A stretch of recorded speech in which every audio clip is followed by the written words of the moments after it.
ലോകമെമ്പാടുമുള്ള goodness T V പ്രേക്ഷകരെ,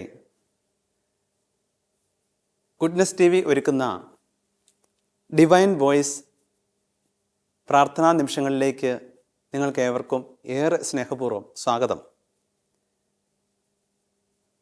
നമുക്ക് പ്രാർത്ഥനയിലൂടെ ശുശ്രൂഷയിലേക്ക് പ്രവേശിക്കാമെന്ന് വിചാരിക്കുകയാണ്. പിതാവും പുത്രനും പരിശുദ്ധാത്മാവുമായ ത്രിയേക ദൈവമേ, ഞങ്ങൾ ഒന്നു ചേർന്ന് ഈ നിമിഷങ്ങളിൽ അങ്ങേ ആരാധിക്കുന്നു.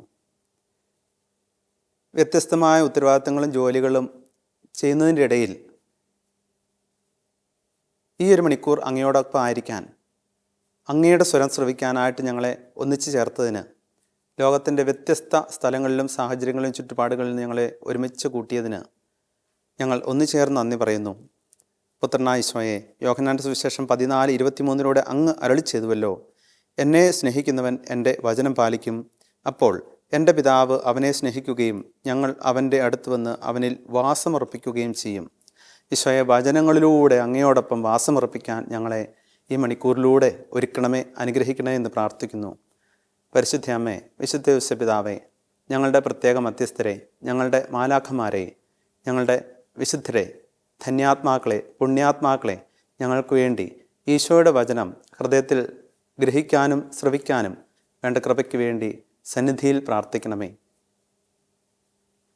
പിതാവും പുത്രനും പരിശുദ്ധാത്മാവുമായ സർവേശ്വര എന്നേക്കും ആമേൻ. ഈശോയിൽ അനുഗ്രഹീതരായ സ്നേഹം നിറഞ്ഞ മാതാപിതാക്കളെ, പ്രിയ സഹോദരീ സഹോദരങ്ങളെ, വാത്സല്യമുള്ള കുഞ്ഞുങ്ങളെ, നമ്മൾ ലോകത്തിൻ്റെ ഏതു ഭാഗങ്ങളിലായിരുന്നാലും ഈശോയുടെ വചനത്തിന് മുമ്പിൽ നമ്മൾ ഇന്ന് ഒന്നു ചേർന്നാണ്, ഒറ്റക്കെട്ടാണ്, ഒരു ഗ്രൂപ്പാണ്, ഒരു കൂട്ടായ്മയാണ്. നമുക്ക് നന്ദി പറയാം ആദ്യമേ തന്നെ നല്ല തമ്പുരാന്.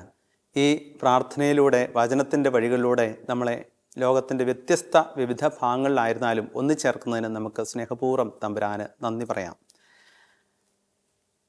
നമ്മൾ ഭവനം വിട്ട് പുറത്തേക്ക് ഇറങ്ങുമ്പോൾ, യാത്രയ്ക്കോ അല്ലെങ്കിൽ മറ്റ് ആവശ്യങ്ങൾക്കോ പുറത്തേക്ക് ഇറങ്ങുമ്പോൾ ഒരുപാട് പരസ്യങ്ങൾ ശ്രദ്ധിക്കാറുണ്ട്.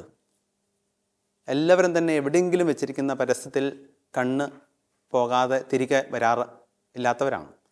അപ്പോൾ ഈ പരസ്യങ്ങൾ അതിൻ്റെ ഏറ്റവും പൂർണ്ണതയിൽ വലിപ്പത്തിൽ മുന്നിൽ കൊടുക്കുന്നതിൻ്റെ ഒരു കാരണം അതിതാണ്, ഹൃദയത്തിൽ പതിയുക എന്നുള്ളതാണ്. എന്ത് പരസ്യമാണോ അതിൽ ശ്രദ്ധിക്കുന്നവരിലേക്ക് അത് പതിയുക, ആഴ്ന്നിറക്കുക എന്നുള്ളതാണ്. അപ്പോൾ ഹൃദയത്തിൽ, മനസ്സിൽ, ആത്മാവിൽ, ശരീരത്തിൽ, ചിന്തയിൽ, ഭാവനയിൽ, ഓർമ്മയിൽ എന്ത് പരസ്യമാണെങ്കിലും അത് ആഴ്ന്ന് പതിഞ്ഞിറങ്ങിക്കഴിഞ്ഞാൽ പിന്നീട് സാധനങ്ങൾ വാങ്ങാനായിട്ട് പോകുമ്പോൾ, ബിസിനസ്സിന് പോകുമ്പോൾ, ക്രയവിക്രയങ്ങൾക്ക് പോകുമ്പോൾ ഇതായിരിക്കും ഇപ്പോഴും മനസ്സിൽ നിൽക്കുന്നത്. ചിലപ്പോൾ ഊണിലും ഉറക്കത്തിലും പോലും ഇത് തന്നെയായിരിക്കും തളം കെട്ടി നിൽക്കുന്നത്. അപ്പോൾ അതിനു വേണ്ടിയിട്ടുള്ളൊരു ദാഹം, ആഗ്രഹം, അഭിവാഞ്ച അത് മനുഷ്യനിൽ ജനിപ്പിക്കും. ഇങ്ങനെയാണ് പരസ്യത്തിൻ്റെ ഒരു വശം, അതാണ്. അപ്പോൾ അത് എപ്പോഴും മനസ്സിൽ ഹൈലൈറ്റഡ് വരാൻ തക്ക രീതിയിലാണ് പരസ്യങ്ങൾ പലപ്പോഴും ക്രമീകരിക്കുന്നതും അത് പ്രതിഷ്ഠിക്കുന്നതുമൊക്കെ. പ്രിയമുള്ളവരെ, എന്നാൽ നമ്മളെ സംബന്ധിച്ചിടത്തോളം, ഈശോ സ്നേഹിക്കുന്നവരെ സംബന്ധിച്ചിടത്തോളം ശ്രദ്ധിക്കേണ്ട ഒരു പ്രധാനപ്പെട്ട കാര്യം ഇതാണ്. എൻ്റെ ജീവിതത്തിൽ ഞാൻ കാണേണ്ട ഏറ്റവും വലിയ പരസ്യം അത് ഈശോയെക്കുറിച്ചുള്ളതാണ്. ഈശോയുടെ ചിത്രമായിരിക്കണം, ഈശോയെക്കുറിച്ചുള്ള കാര്യങ്ങളായിരിക്കണം, ഈശോയുടെ വചനങ്ങളായിരിക്കണം. ഇത് എൻ്റെ ഹൃദയത്തിൽ ആഴത്തിൽ പതിഞ്ഞിറങ്ങിയാൽ എന്നെ ഒരു ലോകശക്തിക്കും, ഒരു തിന്മയുടെ ശക്തിക്കും, ഒരു ബന്ധനത്തിനും, ഒന്നിനും എന്നെ കീഴ്പ്പെടുത്താനായിട്ട് സാധിക്കില്ല എന്നൊരു വശമുണ്ട്. പ്രിയമുള്ളവരെ, നമുക്കൊന്ന് ഈ ചിന്തയിലൂടെ നമ്മുടെ ഈ മണിക്കൂറിൽ നമുക്കൊന്ന് കടന്നു പോകാനായിട്ട് സാധിക്കട്ടെ എന്ന് ആഗ്രഹിക്കുകയും ആശംസിക്കുകയും പ്രാർത്ഥിക്കുകയുമാണ്. നമുക്ക് വചനങ്ങളിലൂടെ ഇതിൻ്റെ വശങ്ങളെ ഒന്ന് നമുക്ക് ഗ്രഹിക്കാൻ, ശ്രദ്ധിക്കാനായിട്ട് ശ്രമിക്കാം. പ്രിയപ്പെട്ടവരെ, ഉയർന്നു നിൽക്കുന്നതിൻ്റെ സുഖം അവിടെ നിൽക്കുമ്പോൾ മാത്രമേ അറിയുള്ളൂ. എന്നാൽ ഉയർന്നു നിൽക്കുന്നതിൻ്റെ സുഖം ഒരിക്കലും താഴ്ന്നു നിൽക്കുമ്പോൾ ലഭിക്കില്ല. താഴ്ന്നു നിൽക്കുന്നവന് താഴ്ന്നു നിൽപ്പിൻ്റെ സുഖം മാത്രമേ അറിയുള്ളൂ. ഇതാണ് ഈശോ നമ്മളെ പഠിപ്പിച്ചത്. അവൻ ഉന്നതനായിരുന്നിട്ടും അവൻ താഴെ ഇറങ്ങി താഴെ നിൽക്കുന്നതിൻ്റെയും താഴെ ഇരിക്കുന്നതിൻ്റെയും സുഖം നമ്മളെ പഠിപ്പിച്ചവനാണ്, അഭ്യസിപ്പിച്ചവനാണ്. നമ്മൾക്കറിയാം, യോഹന്നാന്റെ സുവിശേഷം 13-ാമത്തെ അധ്യായത്തിലൂടെ ഈശോ നമുക്ക് പകുത്ത് പങ്കുവെച്ച് തന്നതാണ്. താഴ്മതാൻ അഭ്യുന്നതി എന്നൊരു പക്ഷേ നമ്മൾ മലയാളത്തിൽ സ്കൂളിൽ പഠിച്ചു കഴിഞ്ഞപ്പോൾ മലയാളത്തിൽ പഠിച്ചിട്ടുണ്ടാവും. അപ്പോൾ താഴ്മയ്ക്കൊരു ഉയർച്ചയുണ്ട്. അത് ഉയരാനായിട്ടുള്ള, കൊതിക്കാനായിട്ടുള്ള ഒരു അവസരം നൽകുന്നതാണ് താഴ്ന്ന അനുഭവം എന്നുള്ളത്.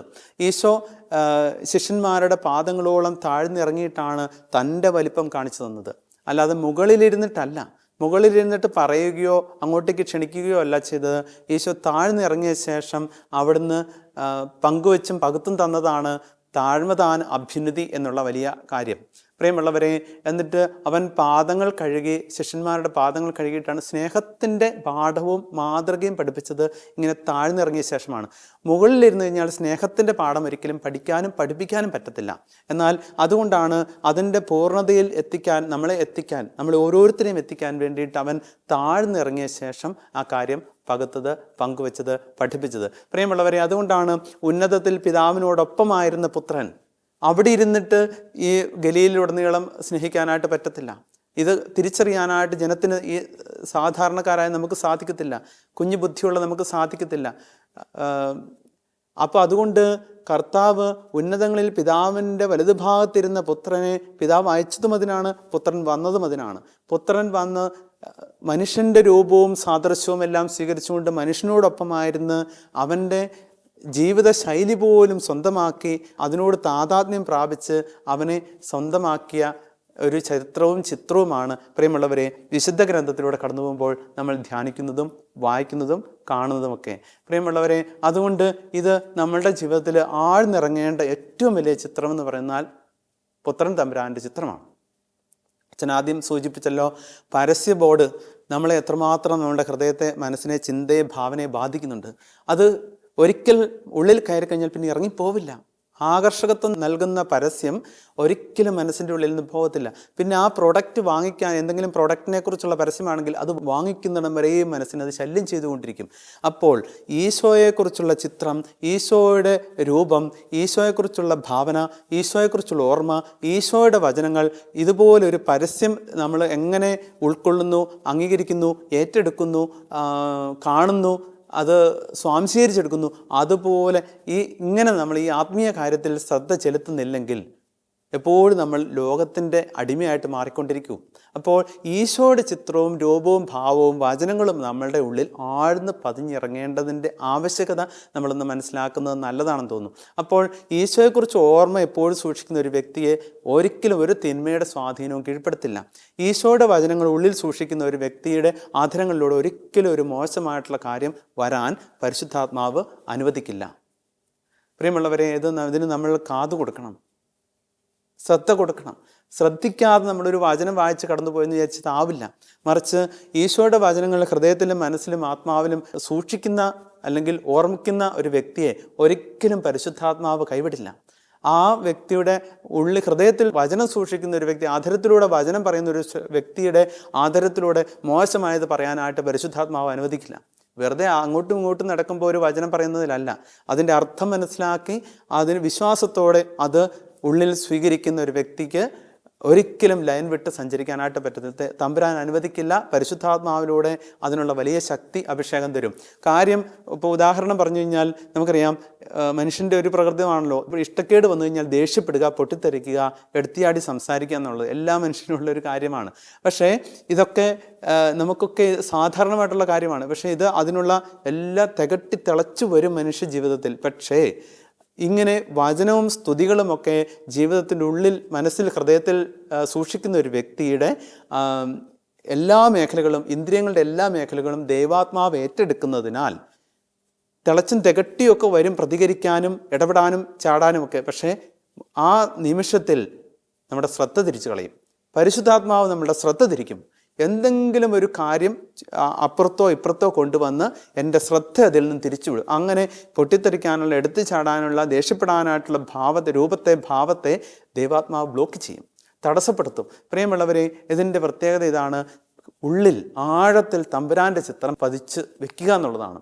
അവൻ്റെ വചനങ്ങൾ ഉള്ളിൽ ആലേഖനം ചെയ്തു. അതുകൊണ്ടാണ് പഴയ നിയമത്തിൽ യഹൂദർക്ക് മോശയിലൂടെ നിയമം നൽകിയത്, നിങ്ങളുടെ നെറ്റിത്തടത്തിൽ വചനമുണ്ടാകണം, നിങ്ങളുടെ ധരിക്കുന്ന തൊങ്ങലുകളിൽ വചനം സൂക്ഷിക്കണം എന്ന് പറയുന്നതിൻ്റെ കാരണം അതാണ്. കാരണം ഇത് മറ്റുള്ളവർ കാണുമ്പോൾ പോലും വചനം കാണുന്നു.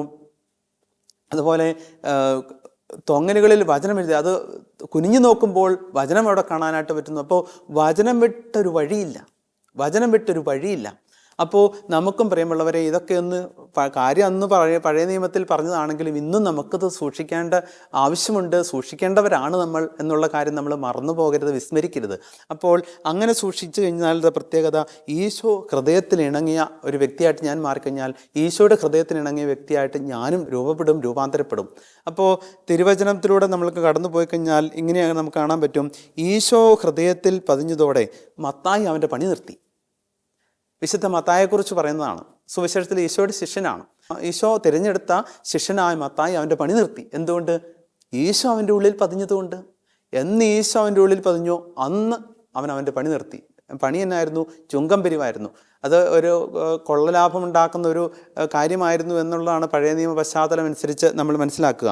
അപ്പോൾ അവൻ്റെ ചുങ്കപ്പണി അവൻ നിർത്തി എന്നുള്ളതാണ് ഒന്നാമതായിട്ട് നടക്കുന്ന മത്തായിയുടെ ജീവിതത്തിൽ നടന്ന മാറ്റം എന്ന് പറയുന്നത്. അവൻ ഈശോയെ അവൻ്റെ ഹൃദയത്തിൽ പ്രതിഷ്ഠിച്ചു കഴിഞ്ഞപ്പോൾ സംഭവിച്ച മാറ്റമാണ്.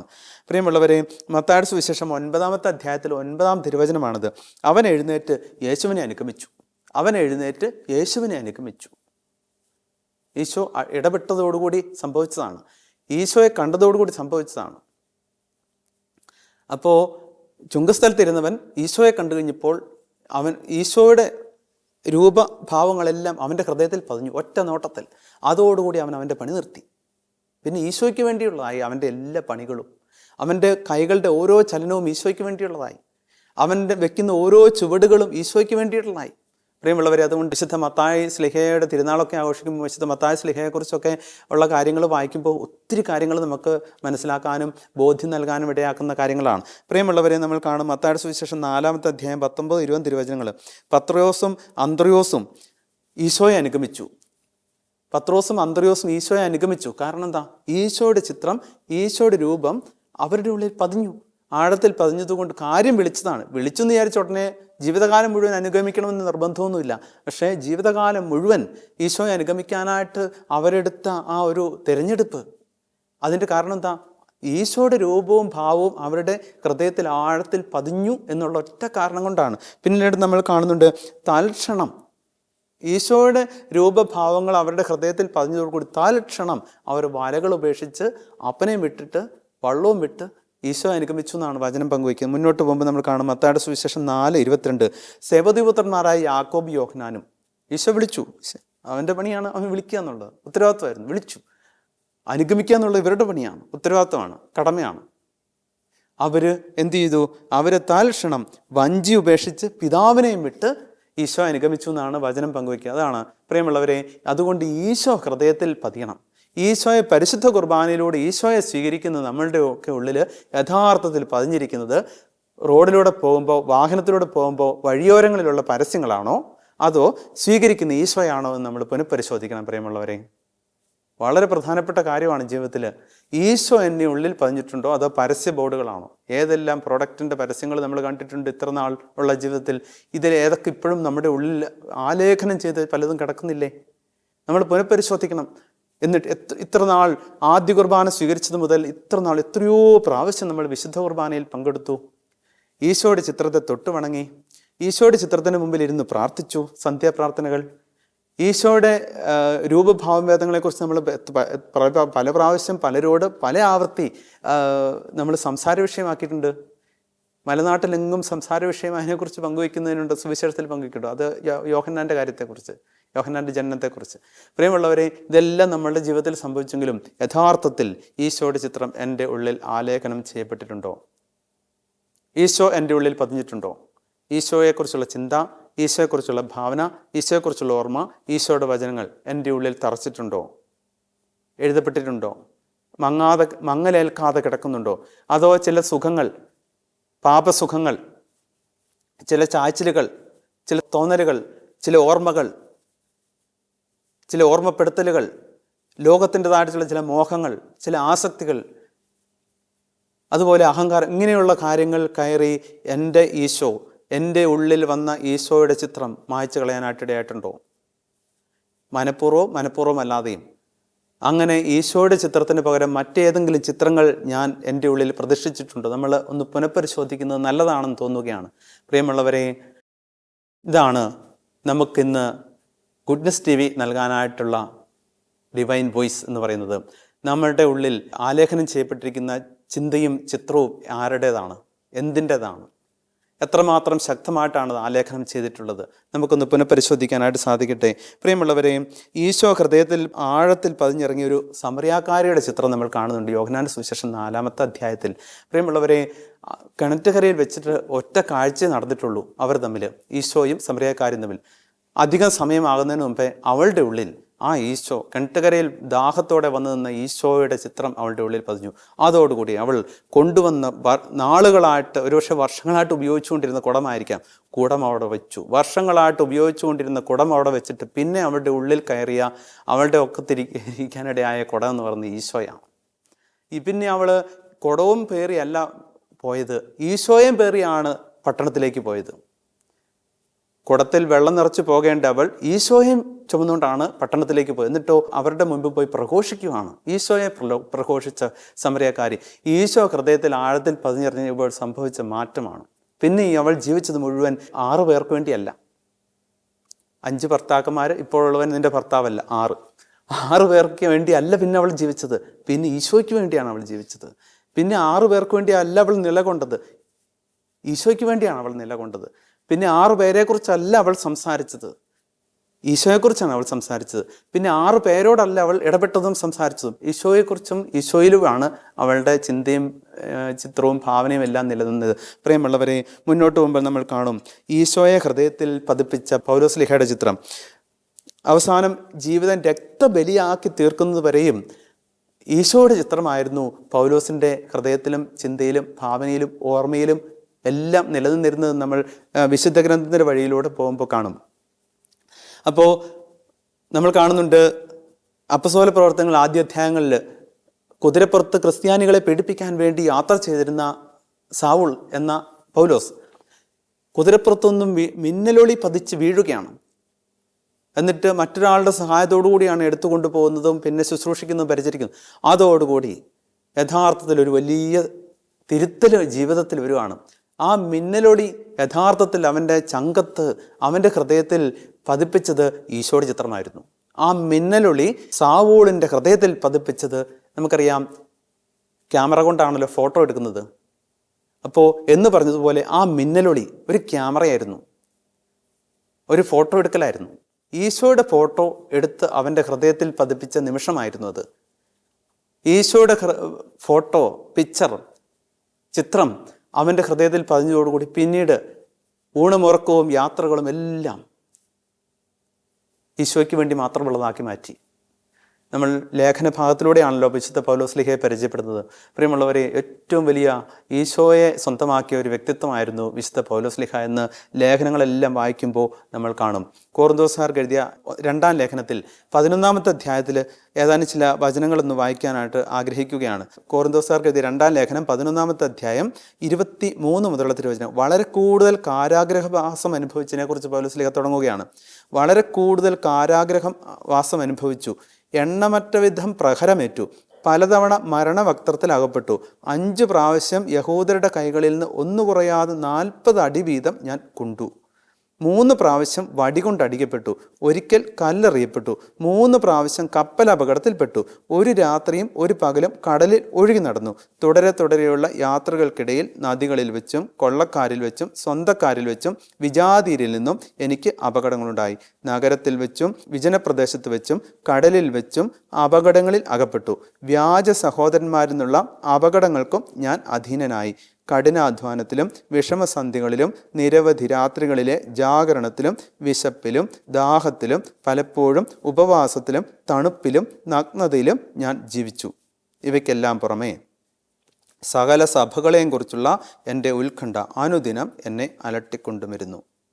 പ്രിയപ്പെട്ടവരെ, ഈശോയെ ഹൃദയത്തിൽ പ്രതിഷ്ഠിച്ചു കഴിഞ്ഞപ്പോൾ, ഈശോയുടെ ചിത്രം ഹൃദയത്തിൽ ആലേഖനം ചെയ്തു കഴിഞ്ഞപ്പോൾ, ഈശോയെ തൻ്റെ ജീവിതത്തിൻ്റെ ഭരണകർത്താവും നേതാവും രാജാവുമായിട്ട് സ്വന്തമാക്കി കഴിഞ്ഞപ്പോൾ നടന്ന കാര്യങ്ങളെക്കുറിച്ചാണ് പൗലോസ്ലീഹ കൊറിന്തോസ്യർക്ക് എഴുതിയ 2-ാം ലേഖനത്തിൽ 11-ാമത്തെ അധ്യായത്തിൽ 23 മുതലുള്ള തിരുവചനങ്ങളിൽ പങ്കുവച്ചിരിക്കുന്നത്. മുഴുവൻ ഈശോയ്ക്ക് വേണ്ടി കാരാഗ്രഹവാസം എത്രയാണ്, അത് മുഴുവൻ ഈശോയ്ക്ക് വേണ്ടി. അനുഭവങ്ങൾ മുഴുവൻ ഈശോയ്ക്ക് വേണ്ടി. തണുപ്പിൽ ജീവിക്കേണ്ടി വന്നത് ഈശോയ്ക്ക് വേണ്ടി. ഉപവാസം ഭക്ഷണമില്ലാതെ കഴിയേണ്ടി വന്നത് ഈശോയ്ക്ക് വേണ്ടി. അതുപോലെ അധികാരികളിൽ നിന്നും ഒക്കെ അടികളേറ്റത് ഈശോയ്ക്ക് വേണ്ടി. ഒറ്റുകൊടുക്കപ്പെടേണ്ടി വന്നത് ഈശോയ്ക്ക് വേണ്ടി. തുടരെയുള്ള യാത്രകൾക്കിടയിൽ നദികളിൽ വെച്ച്, കൊള്ളക്കാരിൽ വെച്ച്, സ്വന്തക്കാരിൽ വെച്ച്, വിജാതിയിൽ നിന്ന് ഈ അപകടങ്ങളെല്ലാം ഏറ്റുവാങ്ങിയത് ആർക്കു വേണ്ടി? ഈശോയ്ക്ക് വേണ്ടി. പ്രിയമുള്ളവരെ, ഈശോയ്ക്ക് വേണ്ടി ഞാൻ ഇതുവരെയുള്ള എൻ്റെ ജീവിതത്തിൽ എന്തൊക്കെ ഇങ്ങനെയുള്ള കാര്യങ്ങൾ ഏറ്റുവാങ്ങിയിട്ടുണ്ട്? നമുക്കൊന്ന് പുനഃപരിശോധിക്കാൻ പറ്റിയാൽ നല്ലതാണെന്ന് വിചാരിക്കുകയാണ്. ഈശോയ്ക്ക് വേണ്ടി എന്തൊക്കെ ത്യാഗങ്ങൾ എനിക്ക് ഏറ്റെടുക്കാനായിട്ട് പറ്റിയിട്ടുണ്ട് ഇതുവരെയുള്ള ജീവിതത്തിൽ? ഈശോയ്ക്ക് വേണ്ടി എന്തൊക്കെ സഹനങ്ങൾ ഞാൻ ഏറ്റെടുത്തിട്ടുണ്ട്? നിസ്സാര സഹനങ്ങൾ വരുമ്പോൾ പോലും പ്രിയമുള്ളവരെ നമ്മൾ ചഞ്ചലിക്കുന്ന സന്ദർഭങ്ങളല്ലേ ഉണ്ടാവുള്ളത്? നിസ്സാര സഹനങ്ങൾ പോലും നമുക്ക് ഉൾക്കൊള്ളാൻ പറ്റാതെ പോകുന്നില്ല. എന്തുകൊണ്ടാണ്? ഈശോ അല്ല ഹൃദയത്തിൽ വരുന്നത്, ഈശോ അല്ല ഹൃദയത്തിൽ നിൽക്കുന്നത്, ഈശോയുടെ ചിത്രമല്ല, ഈശോയുടെ വചനങ്ങളല്ല. അതുകൊണ്ട് പ്രിയമുള്ളവരെ, ഈശോയുടെ വചനങ്ങളാൽ ഹൃദയം നിറയാനായിട്ട് നമുക്ക് ആഗ്രഹിക്കാം. തുടരെ ഈശോയുടെ വചനങ്ങൾ വായിച്ചുകൊണ്ട് തുടർന്നുള്ള ജീവിതത്തിൽ നമുക്ക് നമ്മുടെ ഉള്ള് വിശുദ്ധമാക്കാനായിട്ട് ശ്രദ്ധിക്കാം. ഈശോയുടെ ചിത്രം, ഇഷ്ടംപോലെ ഈശോയുടെ ചിത്രങ്ങളുണ്ടല്ലോ, നമ്മൾ കണ്ടിട്ടുണ്ടാവും. അപ്പോൾ ഇഷ്ടമുള്ള ഈശോയുടെ ചിത്രം ദീർഘനേരം നോക്കിയിരുന്ന് നമ്മുടെ ഹൃദയത്തിൽ സൂക്ഷിക്കാനായിട്ട്, സ്വന്തമാക്കാനായിട്ട് പറ്റും. അത് കൂടുതൽ സമയം നോക്കിയിരിക്കുമ്പോഴാണല്ലോ സ്വന്തം വന്നത്. പ്രണയിക്കുന്ന ഒരു വ്യക്തി കൂടുതൽ സമയം പ്രണയിക്കുന്ന ആളെ നോക്കിയിരിക്കുമ്പോഴാണല്ലോ ആൾ ഉള്ളിൽ കയറുന്നത് എന്ന് പറഞ്ഞതുപോലെ ഈശോയെ പ്രണയിക്കാനായിട്ട് നമുക്ക് സാധിക്കട്ടെ. ഈശോയുടെ ചിത്രം, ഈശോയുടെ രൂപം, ഈശോയുടെ ഭാവം, ഈശോയുടെ ഇടപെടൽ, ഈശോ ഗലീലിലുടനീളം സഞ്ചരിച്ച് ചെയ്ത കാര്യങ്ങൾ, ഇതൊക്കെ എന്താണെങ്കിലും ഏതെങ്കിലും ഈശോയുടെ ഇടപെടലിനെ കുറിച്ച് നമുക്കൊന്ന് ധ്യാനിച്ചിരിക്കാൻ പറ്റിയാൽ, അത് നമ്മുടെ ഉള്ളിൽ കയറി കഴിഞ്ഞാൽ ഒരിക്കലും പിന്നെ മറ്റൊന്നും, തിന്മയായിട്ടുള്ളതൊന്നും വലിഞ്ഞു കയറി നന്മ കളയില്ല. അപ്പോൾ അതിന് ഈശോയെ നമുക്ക് ഉള്ളിൽ സൂക്ഷിക്കാനും ഈശോയുടെ ചിത്രം ആഴത്തിൽ പതിപ്പിക്കാനും ഈശോയെ ആലേഖനം ചെയ്യാനും നമുക്ക് സാധിക്കട്ടെ. അങ്ങനെ മറ്റൊരു ഈശോയായി മാറാനായിട്ട് നമുക്ക് അങ്ങനെ സാധിക്കും. ഓരോ പരിശുദ്ധ കുർബാനയിലൂടെ ഈശോയെ സ്വീകരിക്കുന്ന നമുക്കറിയാം. അപ്പോൾ ഈ ഈശോയെ സ്വന്തമാക്കി പൗലോസ്ലീഹ പറഞ്ഞ വാക്കുകളോട് പങ്കുവെച്ചുകൊണ്ട് നിർത്തുകയാണ്. പ്രിയമുള്ളവരെ, ഈശോയെ തിരിച്ചറിഞ്ഞ പൗലോസ്ലീഹ പറഞ്ഞു, യേശുക്രിസ്തു എന്നെ സ്വന്തമാക്കിയിരിക്കുന്നു. ഫിലിപ്പിയർക്ക് ലേഖനം 3-ാമത്തെ അധ്യായം 12-ാം തിരുവചനം. യേശുക്രിസ്തു എന്നെ സ്വന്തമാക്കിയിരിക്കുന്നു. ഉണ്ടോ? ഈശോ ഉള്ളിൽ കയറിയ ഒരു മനുഷ്യൻ വിളിച്ചു പറഞ്ഞതാണ്. ജനസമൂഹത്തിന് മുമ്പ്, ഇന്ന് ലോകത്തിന് മുമ്പ് വചനത്തിലൂടെ വിളിച്ചു പറയുകയാണ്, യേശുക്രിസ്തു എന്നെ സ്വന്തമാക്കിയിരിക്കുന്നു. അപ്പോൾ ഓരോ പരിശുദ്ധ കുർബാന സ്വീകരിക്കുന്ന നിമിഷത്തിൽ നമ്മുടെ ഉള്ളിലുണ്ടാകേണ്ട ചിന്തയാണ്, യേശുക്രിസ്തു എന്നെ സ്വന്തമാക്കിയിരിക്കുന്നു. എത്രയോ ശ്രേഷ്ഠമായൊരു കാര്യമാണ്.